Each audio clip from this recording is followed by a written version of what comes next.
Meu nome é Domingos Fiorentini, sou médico, arquiteto e durante 47 anos eu venho projetando hospitais e congêneres. Além da medicina e da arquitetura, durante 30 anos eu fui diretor e professor da primeira faculdade de administração hospitalar da América Latina, DPH. Isso me deu um conhecimento no sentido de poder trabalhar dentro de uma instituição tão complexa como o hospital. Dentro do universo hospitalar, um dos pontos mais delicados trata-se do centro cirúrgico. Eu me formei em 1974, de maneira que entre a década de 60 e de 70, eu comecei a entrar em contato com o famigerado centro cirúrgico dos hospitais. E imaginem os senhores, na década de 60 e 70, o que eram os centros cirúrgicos, o que eram as salas de cirurgias e quais eram as técnicas utilizadas naquela época em termos de cirurgia. De lá para cá, mais de 40 anos se passaram e nós vimos e presenciamos toda uma transformação bastante acentuada no que diz respeito às cirurgias, salas de cirurgia, centro cirúrgico. Uma das maiores transformações foi que, à medida que o tempo foi passando, o tempo passou, foram sendo incorporadas ao centro cirúrgico todas as tecnologias que o mundo acabava absorvendo. E assim se deu com salas de cirurgia. Nós presenciamos o surgimento dos transplantes, surgiram nessa época depois, as cirurgias extracorpóreas e cirurgias de alta complexidade e, mais presentemente, cirurgias acompanhadas por sistemas de robôs e outros recursos que permitem que a equipe médica tenha uma precisão e uma segurança muito maior em relação aos tecidos que forem invadir ou que forem extirpar e assim por diante. A grande transformação que nos meus projetos arquitetônicos nós elaboramos foi o seguinte: mais ou menos na década de 80 e 90, nós sentimos a falta de uma organização maior ou melhor dentro do centro cirúrgico, que tinha como característica básica, além das salas de cirurgia, salas de recuperação, as áreas de transferência de pacientes, existiam os arsenais, os depósitos de mate-mete, salas de aparelhos, guarda de equipamentos, assim por diante. Isso ficava, de uma certa maneira, solto dentro do centro cirúrgico, de tal maneira que não havia muito controle sobre esses materiais, esses equipamentos. E muitas vezes, quando se precisava de um recurso desse tipo, ele estava depredado, ele não estava em funcionamento adequado, e muitas vezes nem era encontrado, porque já tinha sido levado embora. Preocupado com isso, mais ou menos na década de 90, visitando alguns hospitais na Europa e Estados Unidos, nós nos defrontamos com um hospital muito interessante, o MD Anderson, do Texas, onde nós vimos lá, entre as salas de cirurgia, uma grande central de suprimentos. Isso é, todo o mate-mede, todo o material e medicamento, todo o arsenal, todos os equipamentos, aparelhos, etc., ficavam entre as salas de cirurgia, num ambiente fechado, controlado, de maneira que existia uma responsabilidade operacional. Tudo que saísse desse ambiente para as salas de cirurgia estava imediatamente ao lado, saía depois de uma leitura com código de barras e já ia na conta do paciente. E só era dada baixa quando esse material voltasse em condições adequadas. Então, todo o arsenal que normalmente ficava nos corredores, esperando hora para entrar na sala, e ficavam aqueles carros cobertos por campos verdes, etc., ao longo dos corredores, podendo ser contaminados, manipulados, até muitas vezes depredados, ocupavam de forma inadequada o espaço desses corredores. E depois que a sala era limpa, fazia-se a desinfecção terminal, saía a tralha suja, entrava esse material limpo na sala. Nesse sistema que nós estamos implantando agora, isso muda. O arsenal, o equipamento que está prestes a entrar na sala, ele fica sobre a guarda dessa central de suprimentos, entre a sala de cirurgia, e não fica mais no corredor.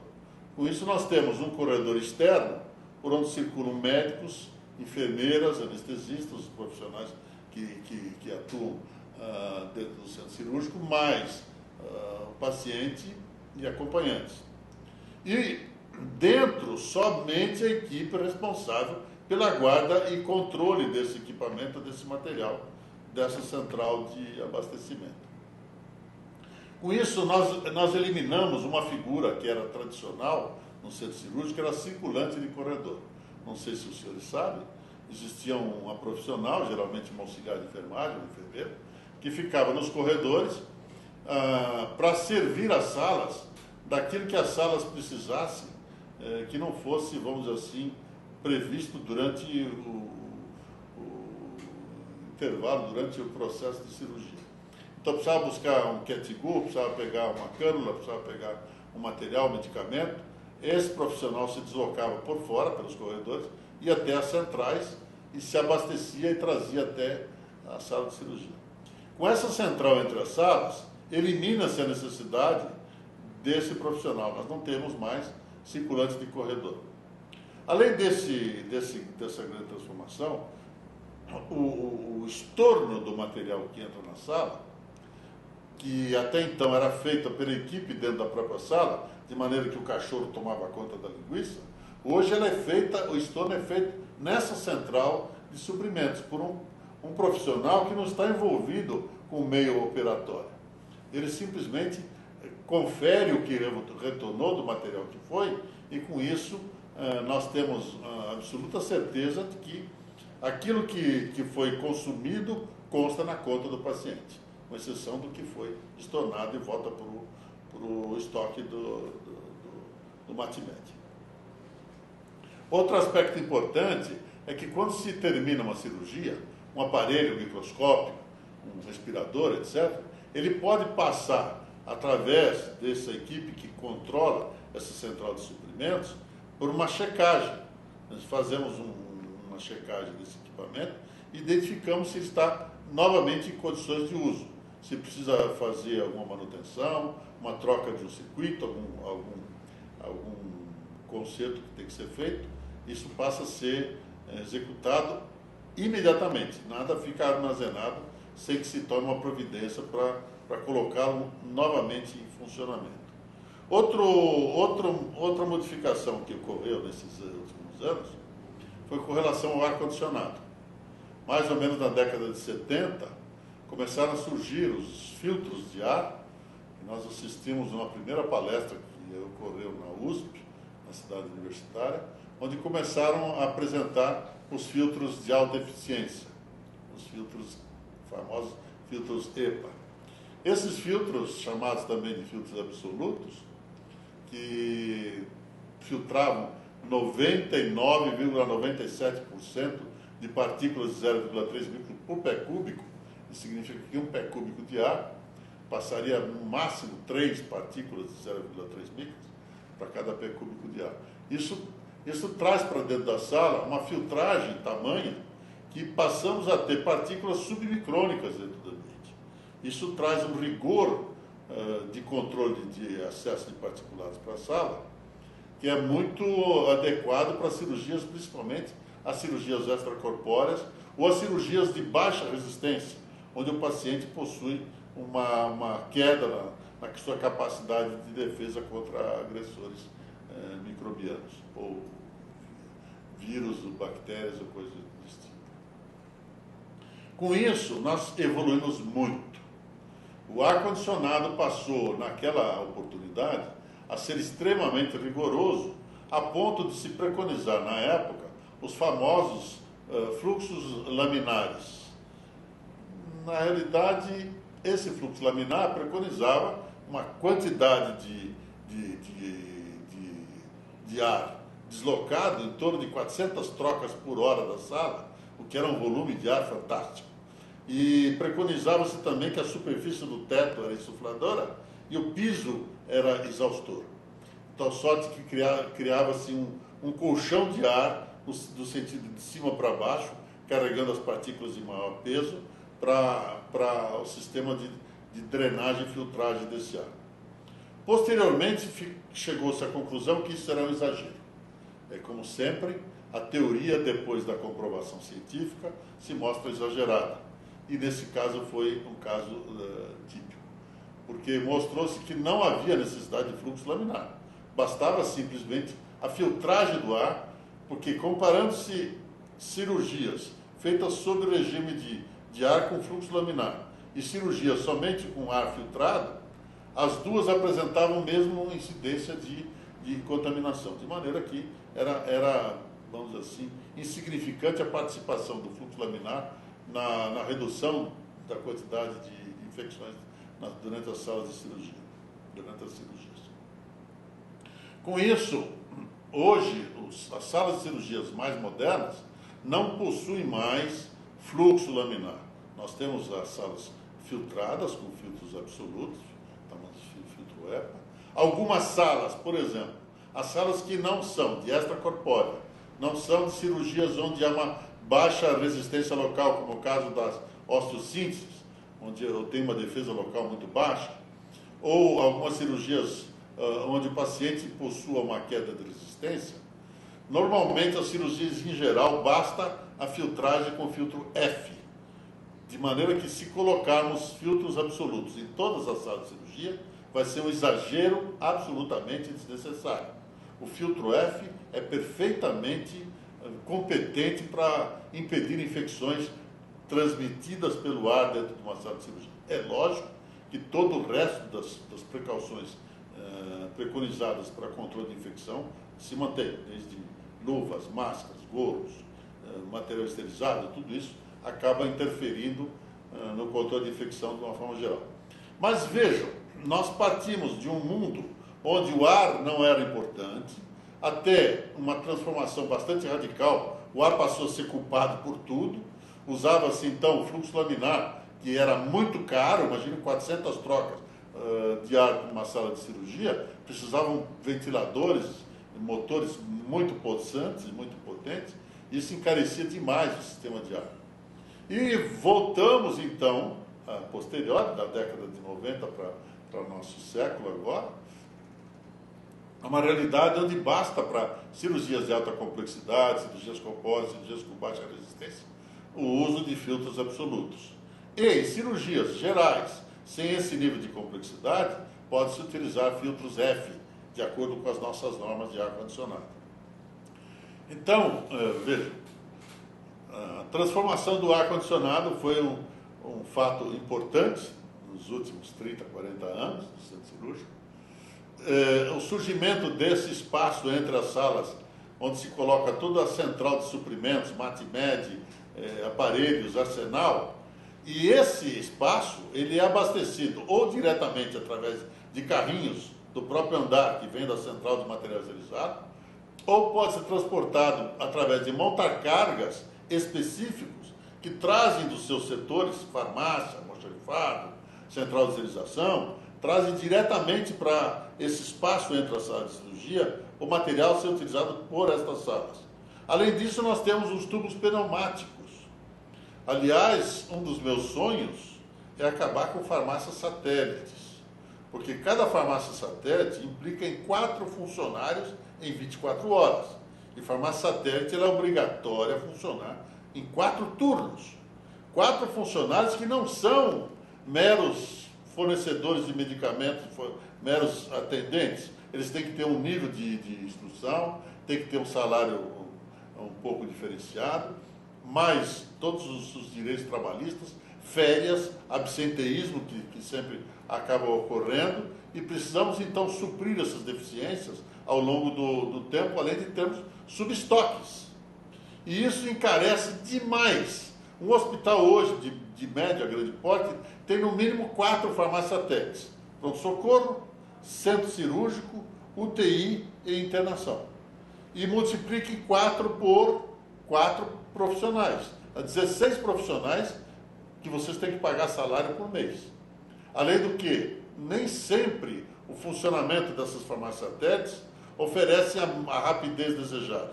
O sujeito vai, começa a falar sobre o Corinthians, etc., e esquece de atender a rapidez necessária para a medicação. Então, nós sugerimos que exista uma farmácia central que funcione 24 horas por dia, mesmo que no período da noite reduza o pessoal, reduza, vamos dizer assim, o volume de trabalho, mas uma farmácia só central. E através de teletubos, essa farmácia abastece todos os centros importantes, os centros de risco, que exigem farmácia satélite.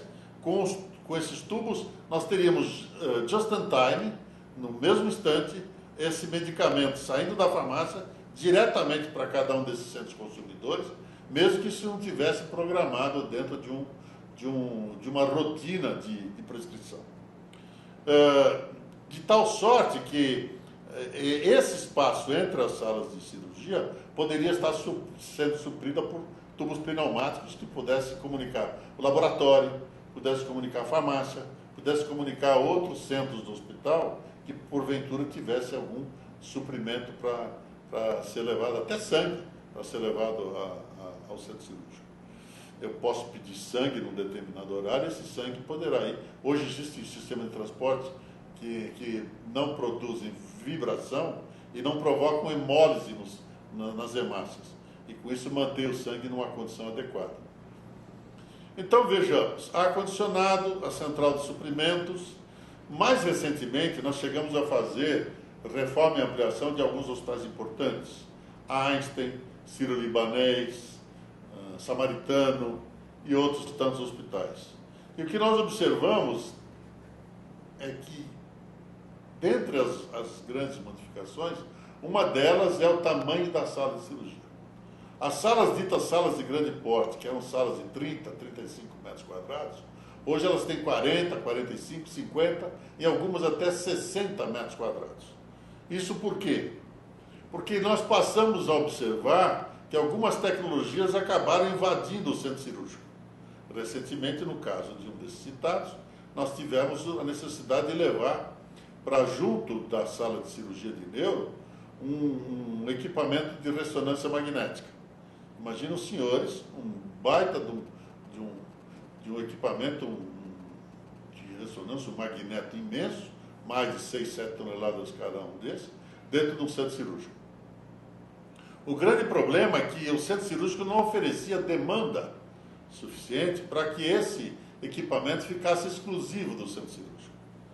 E, então, o que fazer? Porque se ele ficasse exclusivo, seria um equipamento muito caro, porque não teria número de cirurgias suficiente para que utilizasse o equipamento na quantidade, na intensidade que permitisse a amortização do custo desse equipamento.